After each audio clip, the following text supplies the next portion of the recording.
Hello, everyone. Well, hello, Flo. Hello, Flo. That sounds really nice. Well, thank you. Come on. Hello, Frank. All right, we Also are very nice. here again.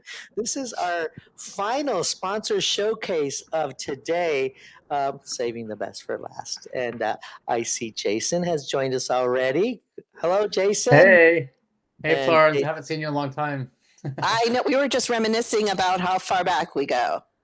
And it's way back. Way Oh my back. God, yes. It's so good to see you. Same to you. Oh, goodness. Now, Jason, we have Michael joining you. Is that correct?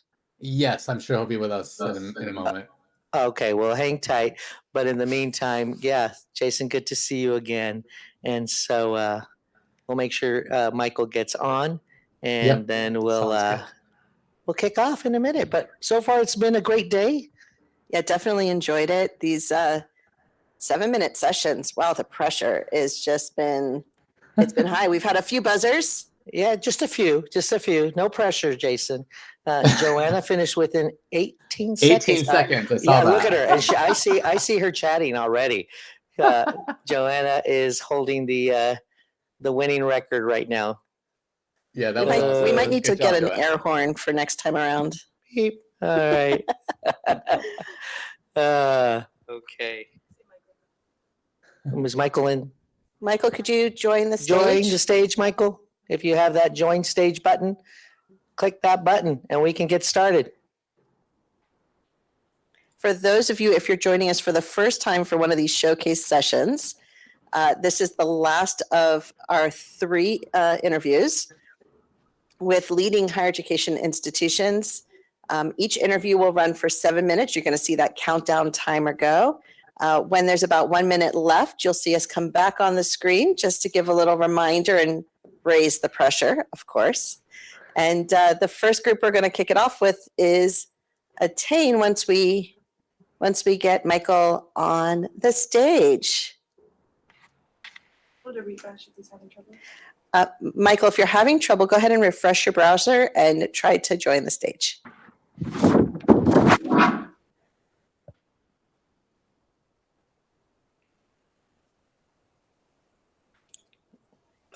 Oh, I thought I saw some movement.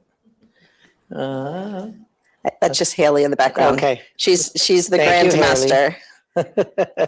She does have her spaceship going on in the corner of the room here. All right. Shall we just get started? Jason, how do you feel about getting started? And I know that we're going to ask him questions and stuff, or how do you want to handle? Do you want to keep waiting? Is Michael able to join us? Michael? Is Michael in the chat? Can he just send a little note to the group? See him as a person in here? We don't see him on. We're looking. In the session, but not on screen or chatting. Okay. If we're waiting for Michael, if somebody else wants to go ahead of me, that's fine too. But I'm interviewing Michael, so. Oh, okay. Yeah. Okay, all right. Let's. Can we start with Apsona? Apsona, are you ready? Lori and Eric Greenwood, could you come on stage, and then we'll have Jason have you leave stage and then rejoin when we're ready for you. Sounds good. So let's do that, and then that gives Michael time to get some troubleshooting. Hi, Lori. How are you? Hi, good. How are you? Good. Now we'll just wait for Eric to join us. And look, Eric has just joined us. Fantastic. All right. Well, thank you both for joining us. Lori, thank you, and you and Apsona for your support in 2025.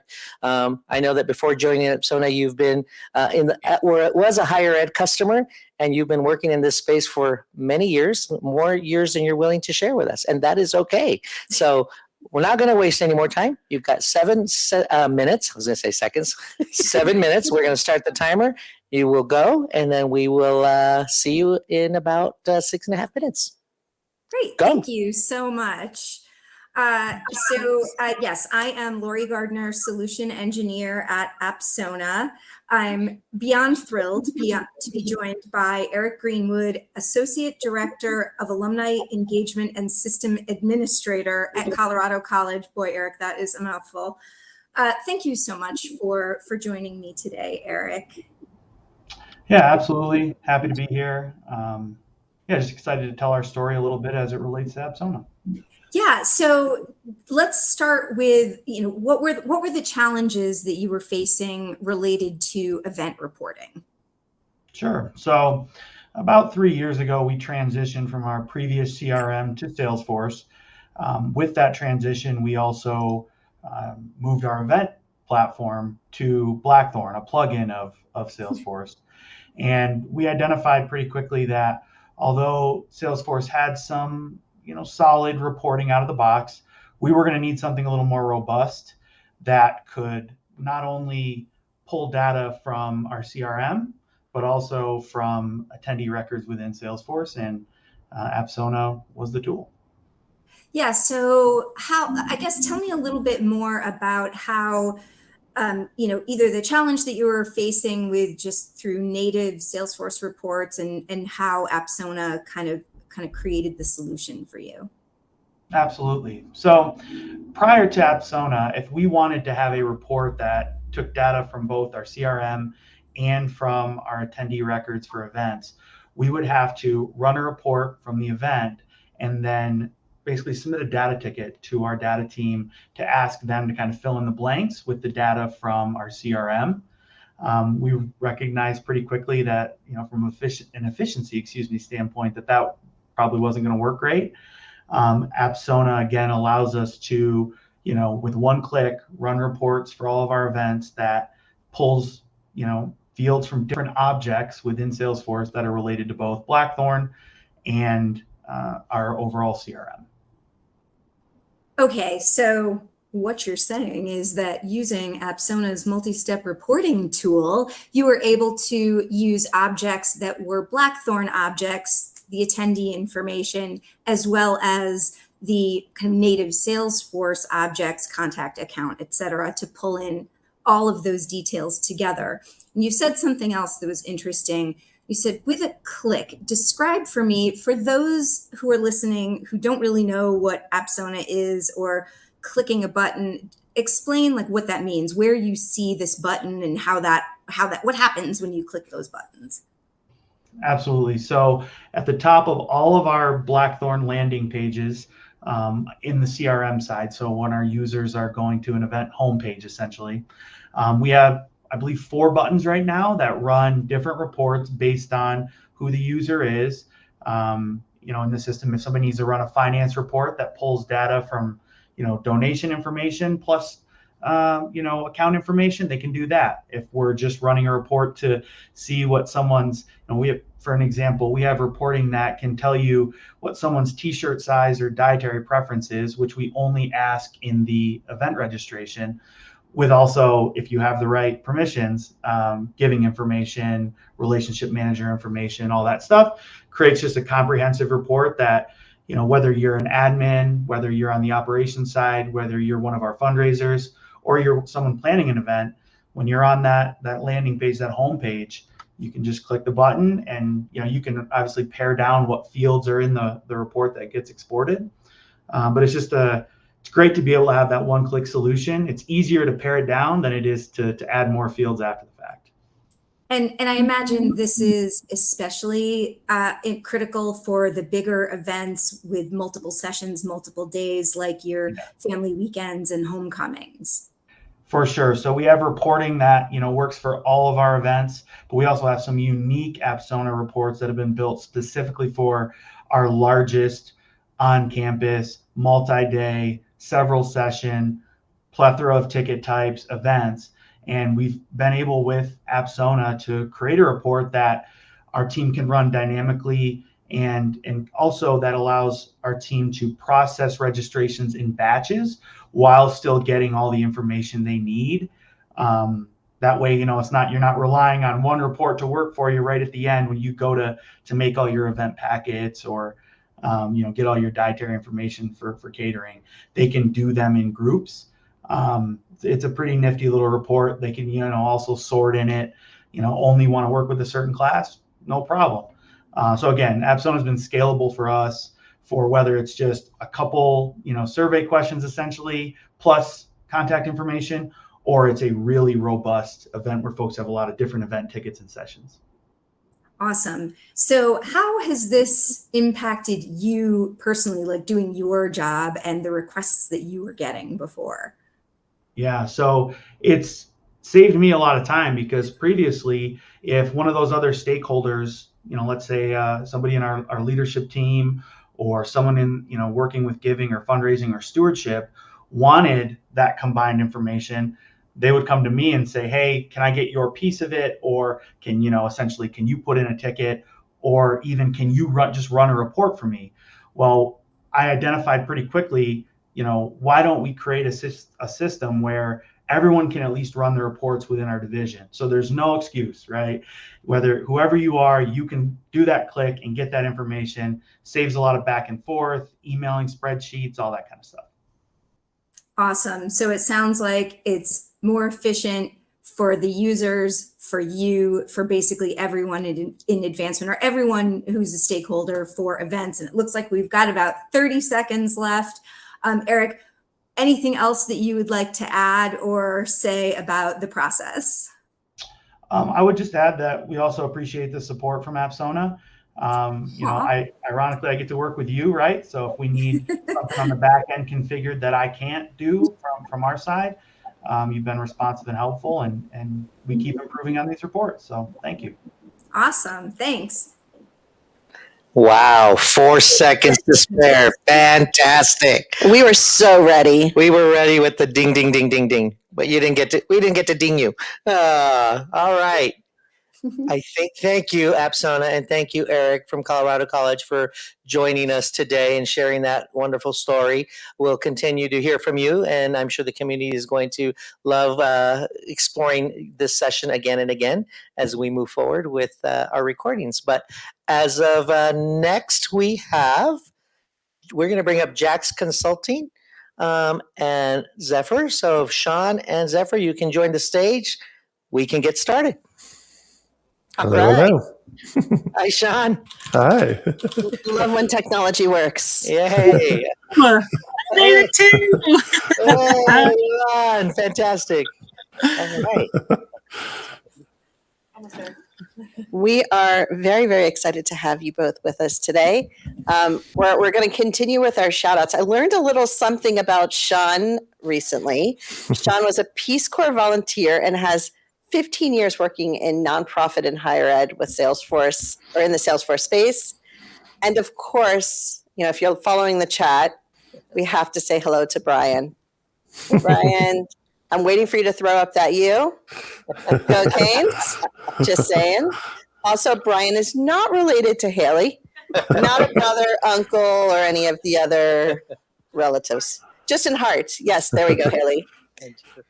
A dear friend to many, absolutely, is what he is. Yes, a dear friend that goes way back. All right. We ready? Let's do it. Let's go. Ready? All right. Let's go, Sean. Let's go, Zephyr. Awesome. Well, I think to start, I'm going to give Zephyr the spotlight. So I'll just let her introduce herself and a little bit about her and her position.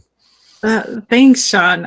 It's great to be here with everyone. That counter down to the thousandths of a second is not at all intimidating. But I am the former Vice President for Enrollment Management and Marketing at Antioch University. I've just recently transitioned out of that role. I was at Antioch for just about 8 years in a variety of roles, leading up to that last honor and opportunity to lead the enrollment management and marketing team. I think that's probably, now we're down to 6 seconds, so we probably should dive in, Sean. Yeah. So what was the state? 6 minutes. Yeah, exactly. So what was the state of Antioch's recruiting and admission systems back in 2024? So 2 years ago. Yeah. So in early 2024, I was leading the enrollment management operations team, which was the team that sort of stewards all of our technological systems in enrollment management. And we started to think about the potential opportunities for AI use in Antioch's recruitment and admission systems. The complication about that, though, is that our systems were really fragmented across TargetX, which was our CRM managed package sitting on top of Salesforce, our ODS and our SIS product, and some of the other ancillary tools that we were using in enrollment management. So data was all really siloed. And what that meant was that our full funnel insights were pretty limited. Our ability to segment effectively was constrained. And there was little to no ability to leverage predictive AI in order to spot melt or prioritize counseling outreach, because there was no central place for the AI that the AI could use to data to use for the models and algorithms. And so when you guys started looking at AI, and this was 2 years ago, so in AI timeline, that's like the before times. It's like ancient history. But Exactly. I'm curious, what kind of goals were you thinking about and hoping to achieve back then? So my vision was really clear, and what I started working with our then vice president was that if we could unify all of our enrollment, marketing, and engagement data into one platform, we could really make AI useful. And my lens is and has always been that AI is only as good as the data that we feed it. And so we are really fortunate at Antioch to have really smart, effective, motivated team in enrollment operations. In particular, we have a really seasoned business intelligence engineer, and her work in partnership with your team was really invaluable in ensuring that we had the data hygiene and making sure that our structures could allow for advanced analytics. What we really kind of quickly realized as we were sort of looking at things, and again, TargetX sits on a Salesforce platform, so really familiar with Salesforce, was that the Data Cloud 360 student profile that they offered in the Data Cloud environment would give us a single identity for prospective students across campuses and programs and pipelines and the academic calendars, which then we could use for some of the AI predictive algorithm work that we wanted to develop. And so you were looking at, with Data Cloud, you were looking at both unifying sort of the student profile around multiple campuses, but also predictive capabilities, right? So can you talk to kind of what you were looking for there?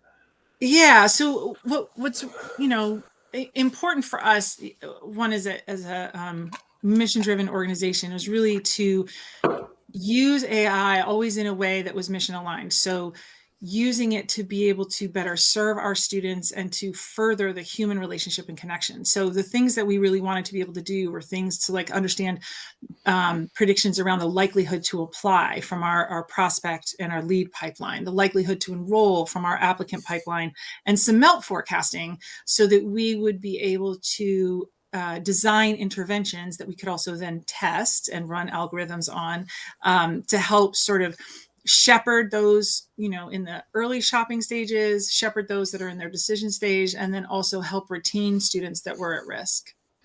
And the goal is always really early risk detection, right? So, right.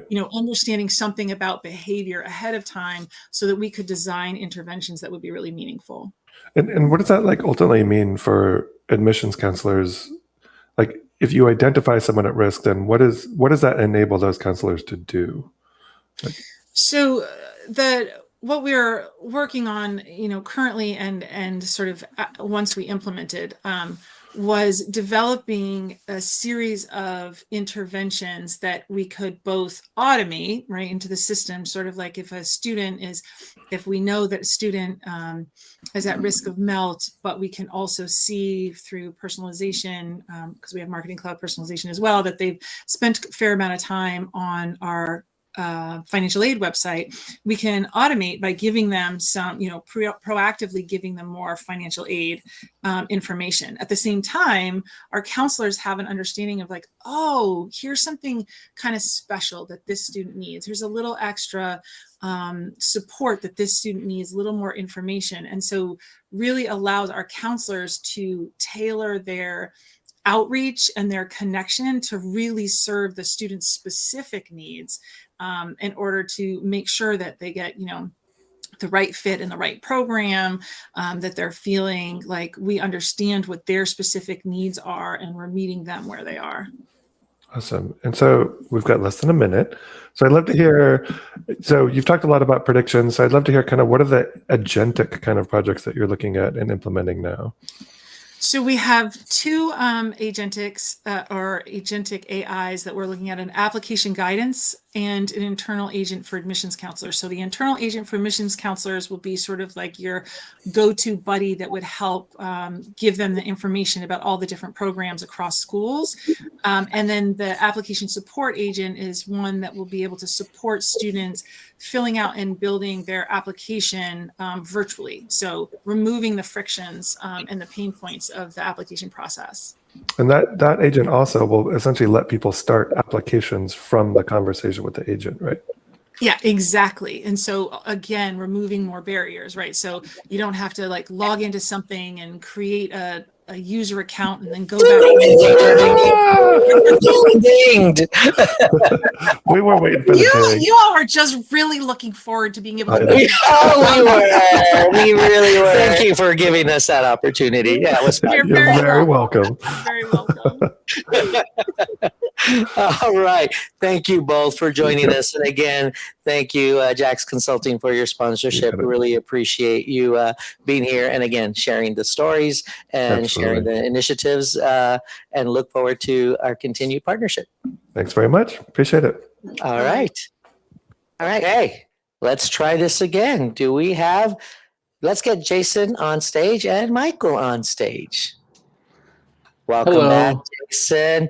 I know there Thank was you. some troubleshooting going on in the past 14 minutes plus. So in higher ed and in tech, we always know how to have a plan C, D, E, F, and G, right? That's how this all works. So Exactly. right, and when you're live, sometimes tech doesn't go as expected, and that's okay. and that's all right too. So what we'd like to propose to you, Jason, is to give you a few minutes to share a little bit about what's happening at Attain, and then we can have a follow-up session where we can record this interview so that we can share it with the community after the conference. Oh, this is good. And I don't know if you know this, Florence, but in my past life, like 20 years ago, I did improv and stand-up comedy. So this is testing my ability to Wow. Well, we're on camera, so can we add some interpretive dance as well? okay, maybe you're recording. Wow. We did not know that about you, Jason. That's very exciting. Good This is knowledge. yeah. I have it's one of my few fun facts that I have. Yeah, so let me share. I can share a little bit about actually the Harvard Kennedy School story, and then share a little bit about what's happening over here at Attain. And Frank and Florence would love to get your feedback as well.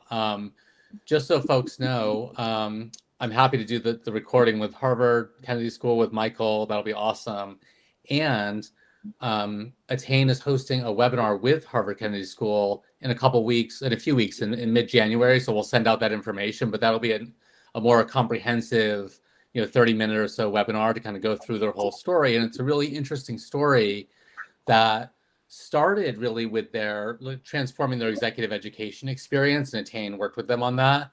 But one thing that Attain really focuses on is empowering teams at universities to chart their own course and do the work on their own after Attain leaves. And so the team at Harvard Kennedy School, with Mike's leadership, took the exec ed instance and then built upon that. And Mike will record later, but was going to talk about creating a new portal for their staff, for faculty, and for their students. And there's plenty of stories about folks creating a student portal. That's a classic use case. What I thought was really interesting about the way Mike talks about it, though, is around how it was. Yes, it's about technology, but it was really about a mindset shift at Harvard Kennedy School, where they had traditionally been thinking about the portal as a document repository, and thinking, wait a minute, that's very institution focused, and we need to get student, faculty, and staff focused. And so just culturally having those conversations way up front as they were thinking about, okay, does Salesforce make sense for this? Does Drupal make sense for this? Does SharePoint make sense for what is the right thing? And yes, there's technology implications and security and permissions and version control. but culturally, what are we trying to do here, and how do we get our minds around this is not a copy paste from our old thing into the new thing. We have to really change. And that's kind of in my mind, the more interesting part of the journey is getting people to not lift and shift, right? Is like, how do maybe these documents actually need to change, or the way we're presenting things need to change. So, and it manifests in interesting ways, particularly like, they launched the student and faculty and staff portal, which they call the hub, and they launched that, and they then started getting feedback, and so they had to have tough conversations, for example, with the folks in marketing and communications at Harvard Kennedy School. So those folks really wanted to share things about the institution, events that are happening, and they wanted that to be front and center, but they found the harsh reality from student feedback was students don't want that front and center. They want to know how to get things done front and center. And so Mike talks about how it's interesting just to, one, it was good that Harvard Kennedy School was open to going out and getting the feedback. But then the next part is the other important part, which is then doing something about the feedback. And they had a good cultural moment of like hearing the feedback and not dismissing all of the marketing stuff, because that is important as well, but thinking about how do we prioritize and weight things on the web pages and within the portal so that we can still tell these stories, but that we're reducing transaction time for staff who just need to get something done, or a student who just wants to get something done, like make it super easy. So they've been getting feedback continuously now. They've been improving continuously. They're definitely kind of on the continuous improvement journey here, like we all are, getting feedback. And so now they're thinking about, okay, we've made things simple for students, but we've done it kind of on a persona basis. So if you're a student, you get this kind of experience. If you're a staff, this is and now the next piece is, how do I get it to an individual experience? And that's more tailored to what does Florence want? What does Frank want? And that's where they're going to explore more of an AI oriented portal that is more aligned to you personally versus like you as a persona effectively. So that's where they are on their journey. It's really exciting. I guess I've got a couple minutes here. I can tell you a little more about Attain, but Florence and Frank, any questions for me about the Harvard story as I've told it? I mean, I love that. It's persona based and then getting down to the individual, like that's the dream, right? That's what we're all trying to do. And I'll just add the amount of data that we know we have at universities about a specific individual is vast. And as a result of that, we need to take advantage of that. And I love that you are going to be taking advantage of that by looking at it at the individual level. We have the data. We should use the data for the right things. I love that. How many minutes do I have left, by the way, on the clock? Just under 2. Oh, good. Okay, 2 minutes. I'll just quickly say, I've been having some super interesting so in my role at Attain, executive in residence, I think for folks who don't know me, former vice president of product and marketing at Salesforce Education Cloud. I'm now at Attain as an executive in residence, partnering with clients to transform the experience at their institution. On the AI side of things, one thing I've been seeing that's, I think, has become a trend, I think, for me that's really interesting is I often see in demos a lot of talk around AI that's externally facing, help desk, et cetera, helping admissions process. I'm seeing a ton of interest right now and a lot of energy toward really like in the weeds back office use cases around AI, but super, maybe not the most exciting from a marketing perspective use cases, but super, super impactful. So customers looking to, IT working with finance to optimize their purchasing process or contracts, like all of this stuff that's just really time consuming and repetitive that nobody really finds joy in doing, but leveraging AI to kind of optimize those processes so folks can focus on the real work of the institution. Again, that's not like always the headline that you hear in terms of AI, but I think it's really interesting and super important work. And I'm seeing more energy toward that. So I'm excited to talk to more folks about that work. And Florence and Frank, this is awesome. Both of you are awesome. Thank you for this opportunity, and thanks for kind of playing jazz with me here as we work through some technical things. I appreciate it. Thank you, Jason, very much. I appreciate you being here and appreciate you being flexible with us. Thank you. All right. Have a great afternoon. Bye-bye. All right, everyone, it's time for the roundtables. So we have several to choose from. This is your opportunity to join the stage and have a conversation with each other. So feel comfortable turning on your camera, coming off, turning on your microphone, get to know each other, ask each other difficult questions. Good news is those sessions are not recorded. So what happens in Vegas stays in Vegas, or Tempe. Tempe. Tempe. Okay, I got that right. Thank you all. Enjoy the roundtable sessions.